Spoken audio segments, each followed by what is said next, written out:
तो भाई अब तो सना मकबूल ने भी बोल दिया है कि अगर उसके अलावा कोई जीतेगा ना, बड़ी मुश्किल से बोली है, लेकिन उसने बोल दिया है कि वो रणवीर ही जीतेंगे क्योंकि उनकी जर्नी बड़ी अच्छी है।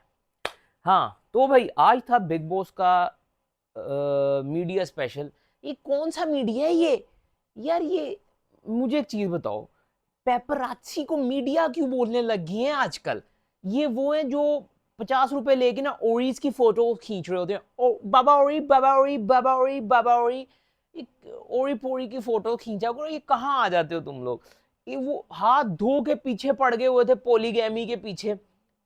आप पूछ रहे हो कि पोलीगैमी कौन है? ये तो कौन सा कंटेस्टेंट है यार? बेसिकली एक से ज्यादा बीवियां रखने को पोलीगैमी बोलते हैं, जिसके ऊपर आज हम डिटेल में बात करेंगे क्योंकि मेरा दिमाग बहुत घुमाया है। हाथ धो के पीछे पड़ गए थे अरमान के पीछे। ठीक है यार, देखो उन दोनों की चॉइस है, उन तीनों की चॉइस है। वो रह रहे हैं, कंटेंट दे रहे हैं, पैसा छाप रहे हैं, अन्य वाह पैसा छाप रहे हैं। तानू की और मुझे बड़ा अच्छा लगा जिस वे में रणवीर शोरी ने लोगों ऑडियंस के साथ कहने लगा था, मैं ये पेपराची के साथ, मैं इनको प्रेस नहीं बोलूंगा, पेपराची के साथ जो गिव फोर्थ किया है, बड़ा जबरदस्त किया, बड़े अच्छे तरीके से उसने जिनको चुप कराना था चुप भी कराया, जिनको जवाब देने थे सही जवाब दिए और अपने पॉइंट्स क्लियर रखे। That's why he deserve to be the winner. ठीक है। And on the other hand मुझे सही के अंदर से भी वो चीज देखने को मिली है कि सही बहुत कैलकुलेटिव आदमी है, और वो यहां तक पहुंचा है ना तो वो अपने दम पे पहुंचा है। किसी ने उसको पूछा कि आपने कुछ किया नहीं, आप कैसे यहाँ पहुंच गए? सना मकबूल ने भी बोला कि अगर कोई डिजर्विंग नहीं है तो वो सही है। भाई सही दूसरे हफ्ते बाहर वाला बन गया था। ठीक है, तुम्हारी तरह ये नहीं कर रहा था वही वाला बन के, और आज तक नहीं मान रही है ये लड़की कि इसने एक्टिंग की थी। मैंने तो मैसेज पढ़ा नहीं। ओ भाई, घर दरवाजे के पीछे आधा घंटा खड़ी होके क्या पढ़ रही थी मुझे बता? उधर कौन से तुझे श्लोक भेज दिए थे तेरे घर वालों ने जो उधर पढ़ रही थी? पता नहीं, हम लोग पागल है नहीं, ऐसा फुद्दू है? अजीब हरकत। इतना इतना कौन हो सकता है यार? इतनी सेल्फ ऑब्सेस्ड दीवा है ये। कौन सा दीवा है ये? दीवे को कोई भूख मारो और बुझा दो इस दीवे को। अच्छा, एपिसोड शुरू हुआ, पहले उससे बात करते हैं। क्रोनोलॉजिकल ऑर्डर में चलेंगे हम। नेजी जो फक्के मार रहा था मैंने परसों में बोला था नेजी वे प्रोटीन के फक्के मारने लग गया है, पागल हो गया है ये पागल हो गया है। वो कुछ भी खा रहा है, उसको समझ नहीं लग रही। आज बिग बॉस ने क्लोजअप्स लिए नेजी है। वाकई वे प्रोटीन इतना हैवी डेंस प्रोटीन होता है, वो अगर आप वर्कआउट नहीं कर रहे हो या अपनी बॉडी को उतना आप जितना प्रोटीन चाहिए उससे ज्यादा प्रोटीन इनटेक कर रहे हो, तो जैसे रणवीर ने बोला कि आपके किडनीज पे असर हो रहा होता है, आपके लिवर पे असर हो रहा होता है। रणवीर कहता है मुझसे लिखवा लो, इसकी किडनियां बारीक हो जाएंगी, थुलथुला हो गया ये। फक्के मार रहा होता है वे प्रोटीन के आते जाते हुए। प्रोटीन जिमर्स के लिए होता है या फिर एथलीट्स जिनको प्रोटीन की इंटेक जितनी चाहिए होती है उतना होता है। नहीं तो आम बंदे का प्रोटीन उसके अंडे, वो जो चिकन विकन खाते हैं, नहीं तो दालें शालें, इनसे उनका प्रोटीन पूरा हो जाता है। नेजी पागल हो गया, प्रोटीन के पक्के मार रहा है। परसों रात को भी जाके वो 3 बजे जाके प्रोटीन चमचों से खा रहा था यार। उसका भी एक तरीका है, उसको पानी में डाइल्यूट करके पीना होता है ताकि वो आपकी बॉडी में वो जज्ब हो। वो खा रहा है सीधा यार, पागल हो गया बंदा। फिर उसके बाद इधर उधर की बातें चल रही थी। हाँ, अब आ जाओ यार, आ जाओ, यही एक टॉपिक था जो मेन मुझे लगा। अब आते हैं प्रेस के ऊपर। ठीक है, प्रेस ने ना हाथ धो के पीछे पड़ गई थी औरतें। जो प्रेस प्रेस क्यों कह रहा हूँ, पेपरासी थे, पेपरासी थे। पेपरासी जो होते हैं ना, वो सिर्फ वो गोरी बोरी डोरी उनकी फोटो खींचने वाले होते हैं, जिनको 50 रुपए देते हैं तो फिर ये एयरपोर्ट के बाहर पहुंच जाते हैं फोटो खींचने और उनसे इंटरव्यू लेने। फोटोग्राफर तो शायद दूसरा होता है, ये तो पूछ रहे होते हैं और कहाँ जा बाबा, कहाँ जा रहे हैं आप, और बाबा कहाँ जा रहे, इधर आगे सवाल कर रहे थे। और इतने इतने कोई मैं बोलूं यार, अजीब सवाल थे। ठीक है, जो अरमान से किए जा रहे थे, टू बी ऑनेस्ट। अरमान के पीछे वो अननेसेसरी सवाल थे। कुछ सवाल अच्छे भी थे, मैं ये नहीं बोलूंगा कि सारे ही सवाल बुरे थे। कुछ सवाल अच्छे थे जो अरमान से भी किए गए, जो सना से भी किए गए, जो नेजी से भी किए गए, जो रणवीर से भी किए गए, और कुछ बहुत ज्यादा वाहियात थे जो अरमान से किए गए। फिर उसके बाद वो सवाल बड़ा अच्छा था, वो जो लव का जो मास्क उतारा है, जो पर पिछले हफ्ते अरमान खुद बोल रहा था कि मुझे नहीं लगता कि विशाल ने जब ये बात बोली होगी, वो जो कान वाली विस्परिंग थी, वो उसके बाद लव की तरफ से कोई उसमें मतलब क्या कहते हैं आग में तेल डाला गया होगा, लेकिन आज कल वो खुलासा हुआ कि लव ने भी अगले दिन पूरा चेकआउट मारा था। और अगर किसी को याद नहीं तो वो जब चेकआउट मार रहा था ना, तभी आके अरमान ने बोला था कि जा कपड़े चेंज कर ले, ठीक है, अपनी बीवी को। तो ये चीजें ना बड़ी मैटर करती हैं। ये लोग अब औरतें वो बोल रही हैं कि आप अपनी बीवी को क्यों कह रहे हैं कपड़े चेंज, ओ भाई उसका बंदा है, उसने बोल दिया अपनी बीवी को कपड़े चेंज कर ले, तू कौन। और आलिया भट्ट कहती है कि रणवीर कपूर को उसके होंठों पे लिपस्टिक अच्छी नहीं लगती, इनको उसमें तो मसले नहीं होते। इतना इरिटेट किया है ना ये पेपराची ने मुझे आज। और ये हर हर सीजन मुंह उठा गए थे। शुक्र है, मैं तो अल्लाह का शुक्र कर रहा हूँ कि वो नहीं आया, वो जो डांस कर रहा होता है ना, वो पिछली बार आया था वो विक्की विक्की की शादी में भी था ना वो, विक्की देख मुझे, विक्की पता नहीं मुझे क्यों नहीं समझ रहा, विक्की तुम्हें क्यों नहीं समझता है। उसकी शादी में भी था और उसी का दोस्त था और उससे ही रिलेटेड सवाल पूछी जा रहा था। एक तो मुझे इस तरह के गंदे पेपराची इतने बुरे लगते हैं ये लोग। वो नया इन्फ्लुएंसर है, मैं उसके बारे में क्यों बात करूं, क्योंकि मुझे पिछली बार बहुत चिड़चिड़ाई थी उसने। ना वो इन्फ्लुएंसर है, ना वो पेपराची है, वो पता नहीं क्या है, वो ओरी का छोटा वर्जन है, ठीक है, ओरी का मिनिएचर वर्जन है। वो ओरी हॉलीवुड, ओरी जो है वो बॉलीवुड की शादियों में घुसता है अपने बाप के पैसे पे। ये टीवी वालों की शादियों में घुसता है अपने पता नहीं किसके पैसे से, तो वहां से वो फेमस हुआ है। शुक्र है वो नहीं था, शुक्र है। अब बिग बॉस में इन वाले में ना आ जाए, वो मुझे बहुत चिड़चिड़ाता है। अच्छा, फिर वो चश्मे वाली आंटी, वो बाद में भी कह रहे थे कि ऐसे घूर रही थी, वाकई घूर रहे थे, ऐसे लग रहा था कईयों के अंदर गुस्सा फड़क रहा था। नेजी ने सही जवाब दिया, तू फ्री हो रही हो, वाकई फ्री हो रहा था, लेकिन वो एक स्पाइस अप कर रहा था वो सवाल को। लेकिन वो सवाल बहुत गलत था कि आप प्यार करते हैं, भाई दोस्ती बोल दे। बाद में उसको समझ लगी कि उसने गलत वर्ड बोल दिए, और बाद में लोग समझा भी रहे थे कि छाप देते हैं, छाप दे सानू की, छाप दो भाई। और यार ये जो सस्ते पेपरासी है ना, ये कुछ भी छाप दें, कुछ नहीं कर सकते, क्या इमेज खराब कर देंगे आपने। 1.5 साल, ये 1.5 हफ्ते के जो 1.5 महीने के जो शो में सना मकबूल ने अपनी इमेज खुद खराब कर ली, वो दूसरे क्या कर देंगे। अच्छा, सना मकबूल के ऊपर काफी बातें जिसपे उसने बोला कि I am good with my attitude, ठीक है, तो वो उसके बारे में बाद में भी एपिसोड के बात हो रही थी, जिसपे नेजी ने बोला था कि जो एटीट्यूड तुम अभी शो कर रही हो ना इधर, ये मैं अपने पीक टाइम में शो करता था, अपनी कॉलेज के टाइम में जब मैं स्टार्ट किया था काम। अच्छा, मैं ना इस पे भी एक चीज बात इस टॉपिक से एक बात कर देता हूँ एटीट्यूड के ऊपर। एटीट्यूड जो है ना इंसान का, बेशक कुरान में अल्लाह फरमाते हैं कि इंसान जो है ना वो नाशुक्र है और तकब्बुर है। तो जब इंसान को कोई चीज मिलती है ना, जैसे पावर मिलती है, दौलत मिलती है, शोहरत मिलती है या रुतबा मिलता है, तो वो तकब्बुर में आ जाता है, ठीक है। और वो जो तकब्बुर है ना, वो सना मकबूल में भी दिख रहा है। और नेजी ने जो बोला कि पहले उसमें था, नेजी में अभी भी उसके कहीं ना कहीं हमें छोटे छोटे पार्टिकल्स देखने को मिल जाते हैं। जिस तरह नेजी को जब रणवीर ने बोला कि भाई प्रोटीन के फक्के मत मार, तो उन्होंने बोला भाई मेरे को नहीं समझाया करो, मैं खा लेता हूँ। तो वो अगर आपको कोई समझा रहा है तो वो समझ लो। लेकिन नेजी भी जिस तरह आज रिपोर्टर पे चढ़ गया, उसने गलत सवाल किया था, वो आप इतना पर्सनल क्यों हो रहे हो, ठीक है, ये पर्सनैलिटी का शो है, पर्सनल होने का शो नहीं है। तो वो पर्सनल हो रहा था, वो पेपराची जो भी थे वो सारे।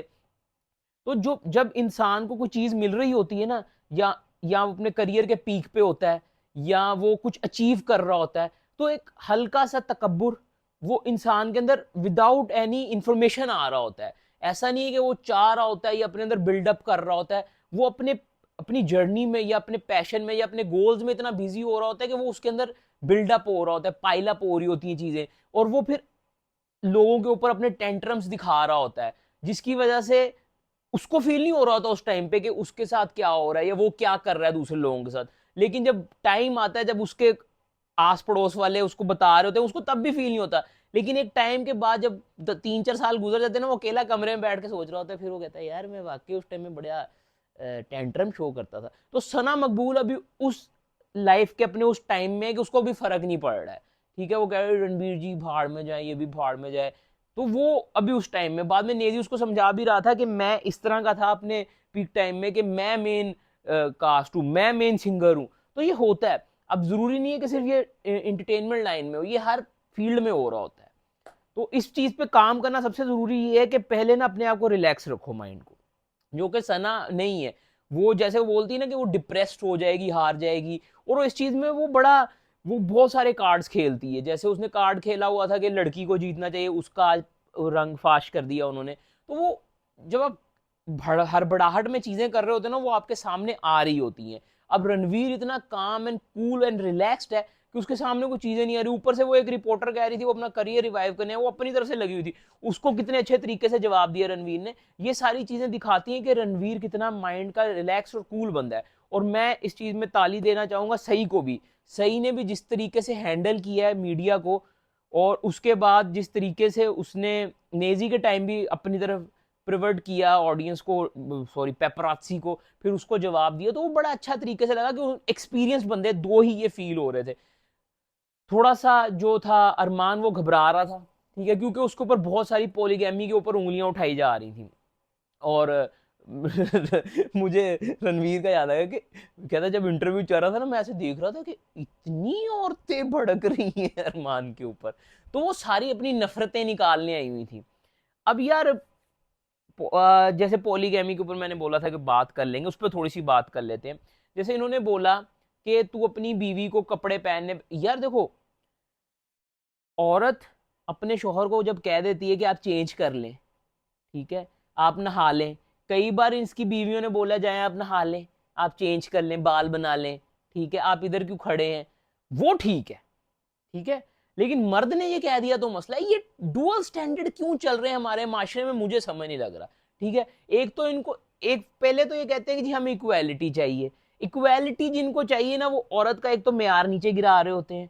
क्योंकि मेरे हिसाब से ना हर कल्चर में औरत को ऊपर ही रखा जा रहा होता है।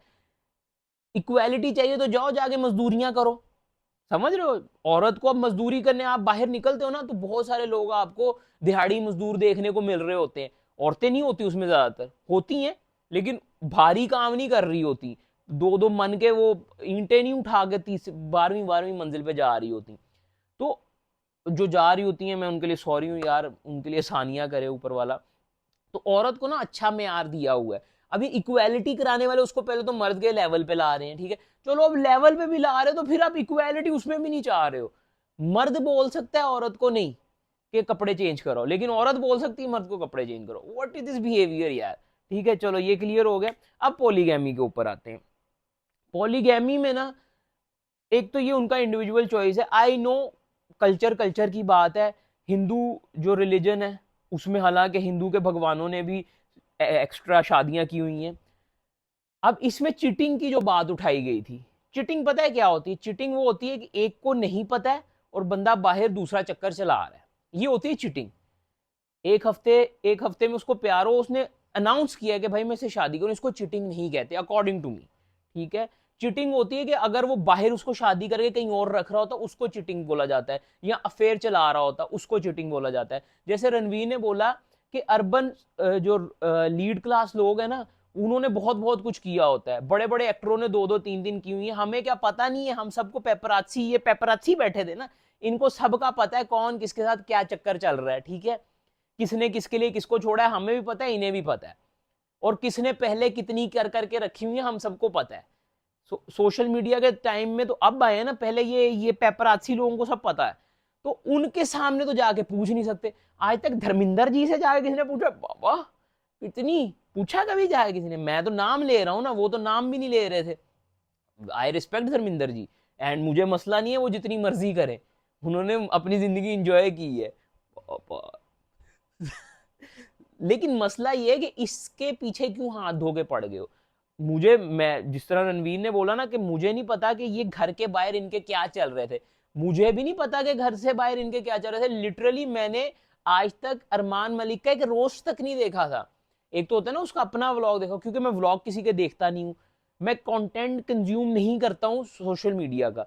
मैं कंटेंट अगर कंज्यूम करना चाह रहा होता ना, तो मैं वो क्या कहते हैं, प्रोडक्शन वाला कंटेंट, स्क्रिप्टेड कंटेंट जो ऑफिशियली अपने को बोलता है कि हम स्क्रिप्टेड हैं। व्लॉग स्क्रिप्टेड होते हैं, वो बताते नहीं हम स्क्रिप्ट नहीं। इस तरह का कंटेंट मुझे नहीं पसंद। मुझे पसंद है पूरब जहाज का कंटेंट मैं देखता हूँ। ठीक है, इस तरह के कॉमेडियन जो स्क्रिप्टेड कंटेंट करते हैं, इनका कंटेंट देखता हूँ मैं। पूरब जहाज आजकल बड़ा जबरदस्त काम कर रहा है, मजा आ गया उसकी रिसेंट वीडियो देख के। उससे पहले भी जिनसे वो इंस्पायर होके कर रहा है वो सारे, ठीक है। देन नेटफ्लिक्स है, इतना कुछ है, इतनी फिल्में, अगर आप पूरी जिंदगी भी फिल्में देखते रहोगे ना तो दिन में 5 भी देखोगे तो आप पूरी फिल्में नहीं कर पाओगे। तो कंटेंट बहुत है। मैं इसीलिए यूट्यूब पे व्लॉगिंग श्लॉगिंग नहीं कंज्यूम करता, इंफॉर्मेटिव कंटेंट जरूर कंज्यूम करता हूँ मैं। तो जी हाँ, इंफॉर्मेटिव कंटेंट कंज्यूम करने में पकड़ ले, समझ गया ना मैं किसकी बात कर रहा हूँ, पकड़ लिया। तो अब चीज ये है कि जब मैं, जैसे रणवीर ने बोला ना कि इस घर में जितने लोग हैं ना, इनको वो शो से पहले नहीं जानता था, मैं भी नहीं जानता था बिसाइड्स रणवीर। ठीक है, रणवीर का हमने काम देखा हुआ था, पर्सनैलिटी क्या थी मुझे नहीं पता था, मैंने काम देखा हुआ था। ठीक है, पर्सनैलिटी रणवीर की शाइन हुई है इस शो में आके। अब वो सारे पॉलीगैमी के पीछे हाथ धो के पड़े हुए थे। अब मैं, अगर मैं अपने कल्चर या अपने रिलीजन से उसको रेफरेंस दे के बताऊं ना, तो पॉलीगैमी सिर्फ एक सिचुएशन में अलाउ है, इफ यू कैन, यानी कि जो मेन बंदा है ना वो इक्वालिटी रख सके पॉलीगैमी में, जो कि बहुत मुश्किल है। ठीक है, अगर आप इक्वालिटी मेंटेन कर सकते हो ना, कि सबको एक लेवल पे आप मेयार पे रख के उनके साथ सिला करो, तो आप पॉलीगैमी कर सकते हो, और उसमें भी लिमिट्स हैं बहुत सारी। ठीक है, अब बहुत सारे लोग बोलते हैं कि जी उनके रिलीजन में है तो वो कर रहे हैं, उनके रिलीजन में नहीं है। तो देखो, हिंदू स्कल्पचर्स में भी अगर भगवानों को देखा जाए तो उन्होंने पॉलीगैमी की हुई है। ठीक है, अब वो आगे जाके पता नहीं वो क्या पढ़ा रहे हैं। इस्लाम में, अगर इस्लाम की बात की जाए तो उसमें है। ठीक है, लेकिन उसके ऊपर लिमिट्स बहुत सारी हैं, वो लिमिट्स को अगर आप मेंटेन कर सकते हो तो आप कर सकते हो। तो अगर वो कर रहा है बंदा तो यार इट्स हर चॉइस। याद आया किसी को? उस टाइम में तो वो भाई वो बोली, वो एक के साथ डेट पे जाए, वो दो के साथ जाए, इट्स हर चॉइस। सना मकबूल बड़ा खुश हो रही थी, नेजी बोल रहा था मेरी आंखें खोल दी बा, और नेजी तेरी आंखें बंद हो गई हैं, बल्कि तेरी आंखें बंद वाकई हो रही हैं, जितना तू प्रोटीन के डब्बे खा रहा है ना, तेरी आंखें तेरी चर्बी के अंदर छुपती जा रही हैं। जिंदगी में कोई बंदा बिग बॉस से मैंने मोटा होके जाता नहीं देखा, ये पहला बंदा है जो मोटा होके जा रहा है। प्रोटीन के फक्के मारेगा तो थूथला ही हुई जा रहा है। अरमान को बोल रहा था थूथला, खुद थूथला हो गया। बाद में एक्सरसाइज कर रहा था वो 3 डायमेंशनल मिरर में, मिरर था ही नहीं आगे, उसको देख के करी जा रहा है। खैर, बहुत अच्छे तरीके से इन्होंने किया, क्या कहते हैं, सवालों के जवाब दिए। बाद में बेचारी वो रो भी रही थी, उसको चुड़ैल चुड़ैल बोला। यार ये ऐसे चुड़ैल बोल सकते हैं आप बैठ के किसी को? मुझे एक चीज बताओ, सवाल पूछना एक अलग चीज होती है, आप सीधा उसको चुड़ैल बोल रही हो। ये कहाँ से आई हैं आप? ये कहाँ के पेपरात्सी हैं, मुझे बताया जाए। इनमें से कुछ चुनिंदा ही लोग थे जो सही सवाल पूछ रहे थे, ज्यादातर ओवर ही सवाल पूछ रहे थे और अपनी औकात से गलत सवाल पूछ रहे थे। ये वाले सवाल अगर आप सलमान भाई से पूछ सकते हो ना, तो इधर से पूछो। ये इक्वालिटी जो दुनिया कहती है ना, हम बड़ी इक्वालिटी पे चलते हैं, ये नहीं चलते हैं। इनको यही सवाल जब, छोड़ो यार, इतनी मुझे चिढ़ चढ़ती है ना, ये जो हर सीजन में आ जाते हैं मुंह उठा गए। एक आधा यार सवाल पूछो, सही पूछो। आप कैसे एक लड़की को चुड़ैल कह रहे हो? सही है, चुड़ैल भी साथ घर के छोड़ो, तेरा घर चूस ले चुड़ैल। घर जाके खुद ये खुद किसी और की जिंदगी की चुड़ैलें होती हैं जो इधर आके दूसरों को चुड़ैलें बोल रही हैं। अजीब है। एक हफ्ता रह गया, खत्म करने दो, जाने दो, वैसे ही केस हो रहे हैं बिग बॉस के ऊपर, इनके ऊपर लहदा केस करवाने हमने। मैं तो बोल सकता हूँ मुझे पकड़ लो, पकड़ ले। खैर, overall it was a mix and hit episode. काफी फजूल सवाल थे, काफी अच्छे सवाल थे, अच्छे तरीके से कैरी हुआ, देखने में मजा आया। बाकी लास्ट हफ्ता रह गया है, माय वोट्स फॉर रणवीर, देखते हैं कौन जीतता है। इस तरह के और रिव्यूज देखने के लिए डू सब्सक्राइब।